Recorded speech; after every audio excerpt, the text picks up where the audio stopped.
Hi there, welcome to the sports segment, which is brought to you by Latina Travel and Tours, your #1 global festival, of course, supporters. They are taking Team Ghana to the World Cup, which of course is happening in the USA, Canada and Mexico. We have some less than 100 days to go, and they are ready to offer you packages, including visa to watch all 3 group stage matches. They've got official match ticket for you, return charter flights and top-class hotel accommodation, along with some amazing travel insurance and exclusive access to business networking events across all 3 host nations. All you need to do is to call them on 0244-260-789 today. You can visit them at Alisa Hotel, North Ridge, and secure your spot on this once-in-a-lifetime journey. Talking about the World Cup, captain of the Black Stars, Jordan Ayew, has been speaking, and he has backed the current squad to rise to the challenge at the upcoming tournament. Now, Ghana have been drawn in Group L of the tournament, where they've got England, Panama and Croatia. And of course, following a strong finish to the qualifiers, 5 wins and a draw in that process, Ayew believes the core group of players who secured qualification are capable of representing the country at the global showpiece. Well, he's been speaking to my colleague, Patrick Osei-Ajiman.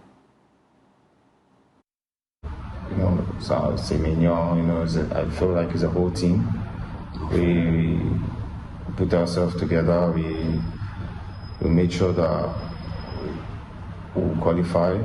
We knew that it wasn't going to be easy because everyone was down in the country because we didn't qualify for the AFCON.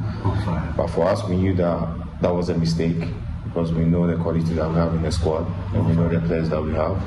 So we knew that it was a mistake, and mistakes happen in life, but the only thing that we were not allowed to do is not to qualify for the World Cup. So we had to gather ourselves and make sure that we're ready for the task. And it was a huge mountain to climb, but we managed to do it as a team, as a unit, with the technical staff and the executives as well, with that support.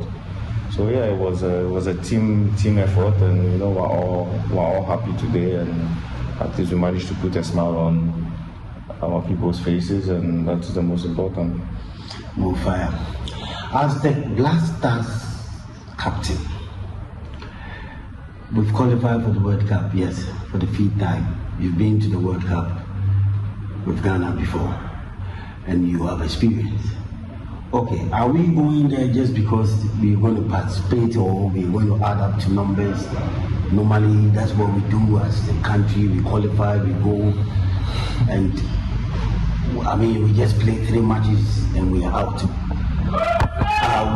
This time around, what do we need to do different?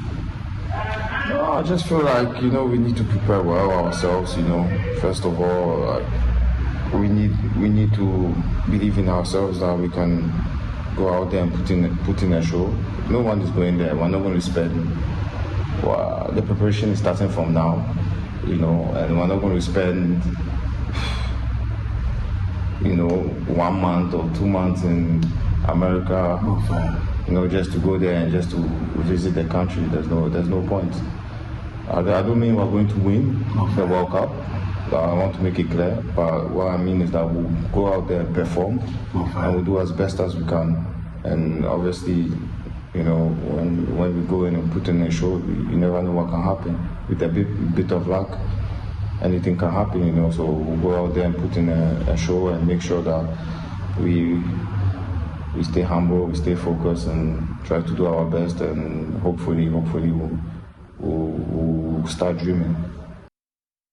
Yeah, that's the captain of the Black Stars, Jordan Ayew, there speaking to my colleague, Countryman Songo. Now, the president of the Congolese Football Federation, Joan Guy Bless Mayolas, has been sentenced to life imprisonment for being found guilty of financial misconduct. Now, among many offenses, Mayolas was found guilty of money laundering, embezzlement, and forgery.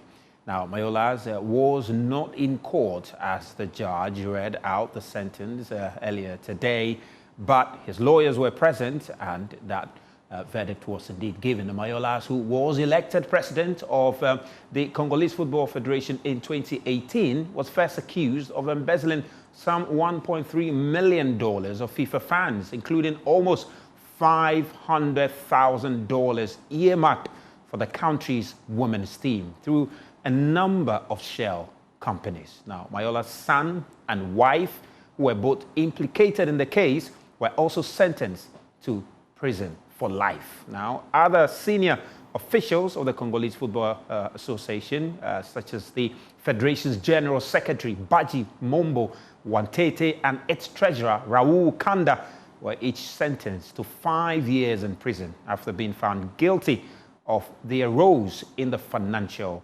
irregularities. Now, the 5th edition of the Ghana Rainbow Nations Tennis Tournament has kicked off at the Accra Lawn Tennis. The event, which has been organized by the Ghana South Africa Business Chamber, is featuring more than 50 professionals from over 20 countries. The event, which of course is taking place in Accra, will climax on Thursday with a grand finale and a network session aimed at strengthening business ties among participants. There's more in this report. Over 50 players from 23 countries are expected to compete in the 3-day tennis tournament at Accra Lawn Tennis Club, being organized by the Ghana South African Business Chamber. Since its inception in 2021, the tournament has grown into an important platform that combines sports with business engagement, bringing together professionals and corporate leaders from different parts of the world to build networks and strengthen international cooperation. The organization has put this together this year to bring together several nationalities, businesses from the community within Ghana. And the aim is to foster unity, create networking opportunities, and for businesses to come together such that they can give themselves that sporting opportunity. Matches will be played under floodlight at the Accra Lawn Tennis Club, setting the stage for an exciting finals scheduled for Thursday. Participants have expressed excitement about the competition, describing it as a unique opportunity to connect with fellow professionals while testing their skills on the court. Many are also optimistic about their chances of emerging winners at the end of the tournament. To sign up for this tournament because I thought it would be a great opportunity to network, meet people. I love tennis, so it's a tennis tournament. And then also physical activity is really good for our mental health. So I prioritize it and participate. My personal target for this tournament is to get to the finals. Yes. Last year I wasn't able to play, but this year I want to get far. Yeah.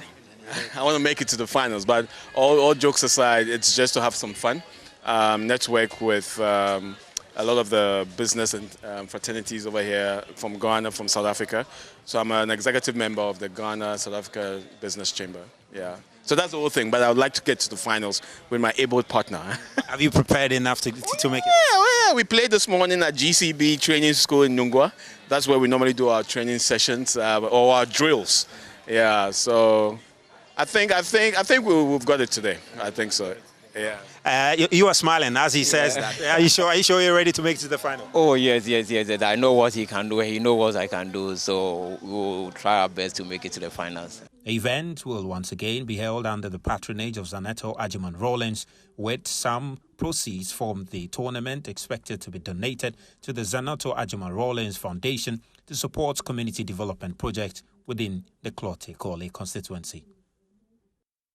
Now, still on tennis, the Accra Professional Ladies Open, which began on March 3 at the Accra Lawn Tennis Club, came to a close on March 8 at the Backyard Club. The tournament celebrated women from diverse backgrounds while marking International Women's Day. My colleague Joseph Ayenga Walter was at the event, has more in this report. The Backyard Club in Usu hosted the final of the Accra Professional Ladies Tennis Open, drawing women and young girls for a showpiece of competitive tennis. The tournament, aimed at empowering female tennis players, ended with a final between Ghana's Philippina Sowenu and Cote d'Ivoire's Koulibaly Sadio, who won in straight sets. Koulibaly expressed their delight after emerging champion. Je suis très à l'aise dessus et j'ai réussi à remporter le tournoi et je suis très contente d'avoir remporté ce tournoi. So basically she said she's Koulibaly Sadio from Cote d'Ivoire and she's very happy to be here. Fun fact, this is her first time playing on clay and she felt very at ease here. She felt very at home in the crowd in Ghana, and she's very happy that she had come here and then she came to achieve what she had set out to do. So the first runner-up received cash prizes and souvenirs, while the winner earned a sponsored package from KLM Royal Dutch Airlines to travel to Europe for training. Corporate Accounts Manager at KLM, Angela Kwakutachi, emphasized the need to encourage more girls to participate in sports. At KLM, we believe in connecting people and fostering meaningful experiences. This tournament just does that. It empowers women, builds strong communities, and showcases incredible talent. Supporting the Accra Professional Ladies Open aligns perfectly with our commitment to diversity and inclusion. We want to help create a world where everyone can thrive, and this event is a wonderful example of that. It's about more than just sport. It's about building futures and inspiring journeys. Thank you. Co-organizer of the tournament, Nashika Adu, highlighted the importance of increasing female participation in tennis. It hasn't been challenging, but we had to put in a lot of work to have this come together, having 2 different venues and then also having all female owned and led businesses supporting this event. There were so many times where we could have 10 to male owned enterprises, but we decided to stick to the female owned businesses, and they came to support us. This particular tournament was going to be in preparation for the Billie Jean Cup this year, and we are not going to stop. We will find ways and means to support the players who will be representing Ghana in the Billie Jean Cup, and we're going to make sure that if that support comes in terms of equipment, funding, whatever the need may be, we will one way or the other help and support female Ghana tennis professionals in Ghana.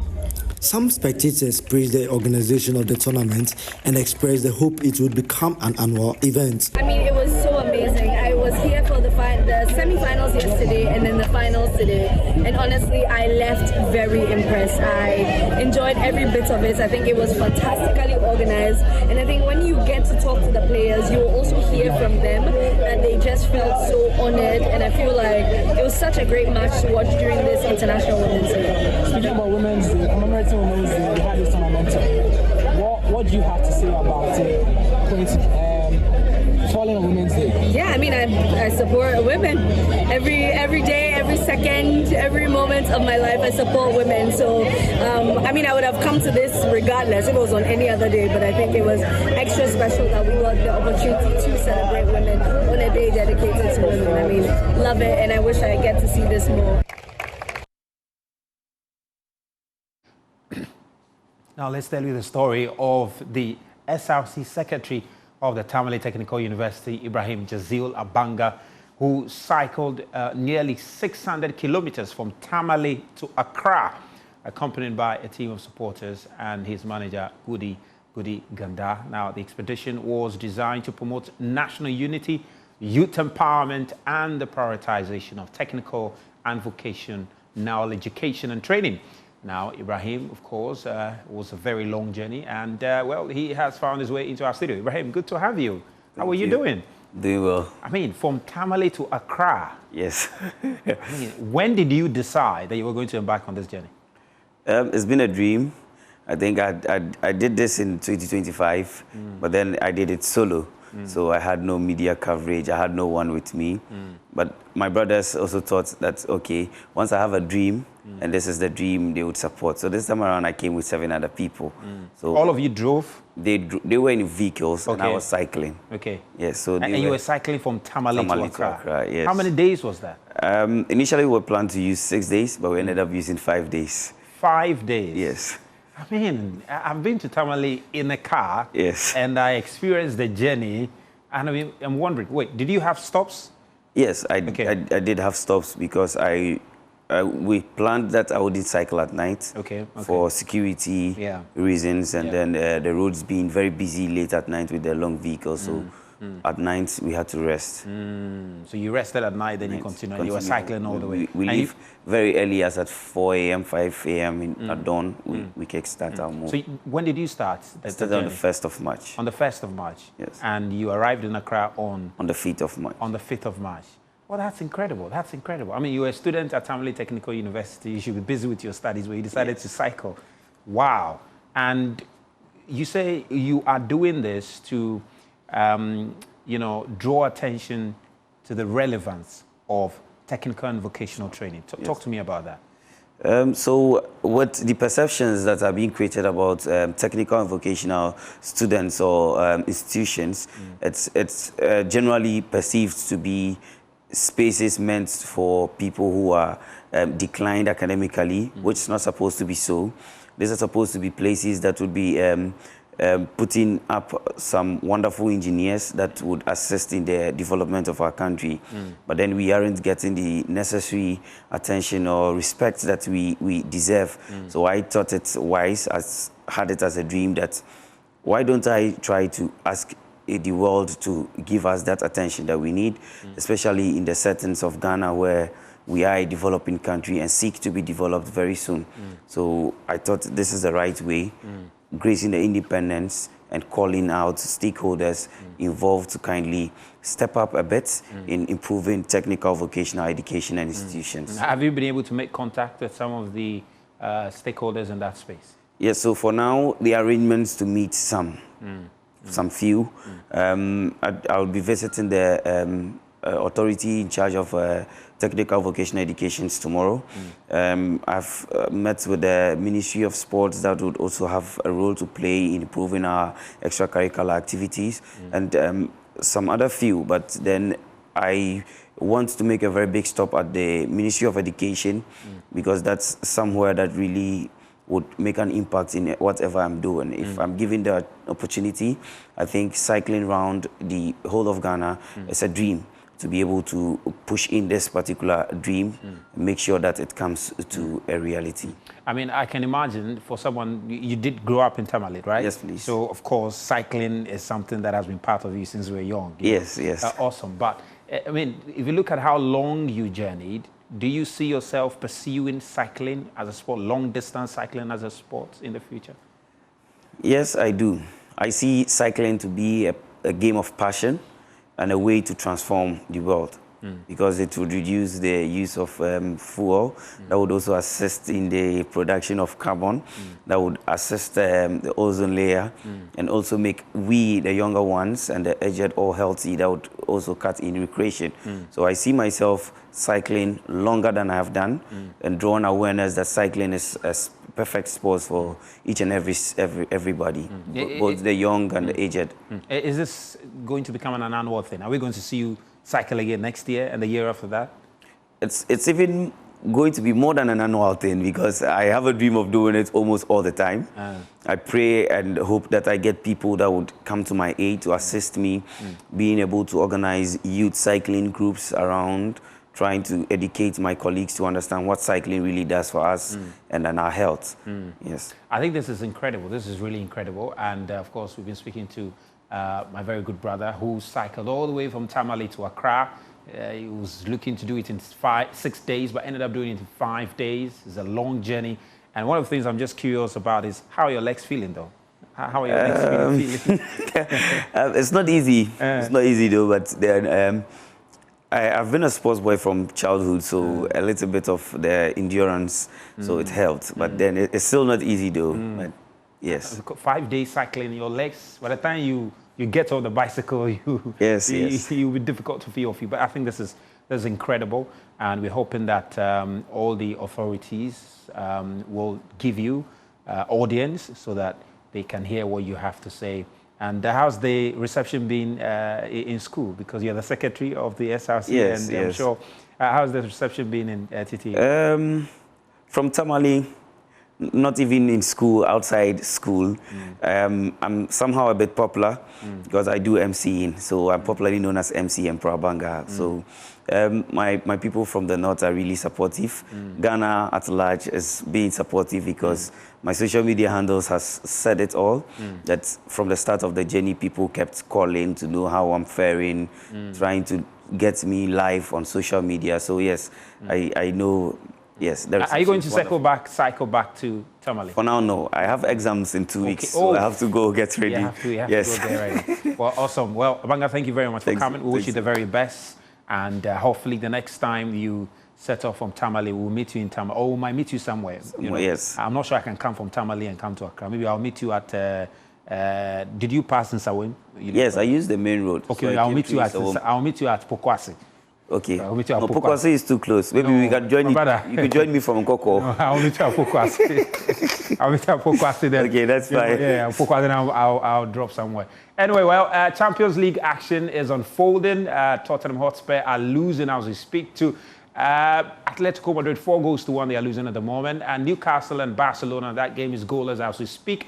Atalanta is also losing to Bayern Munich. And earlier, Liverpool lost to Galatasaray. There's more games happening tomorrow. Chelsea in action, Real Madrid and Manchester City also in action. So there'll be a lot to come your way as far as the Champions League is concerned. Thank you very much for your company. We'll be back same time tomorrow. Do enjoy your evening. PM Express is up next.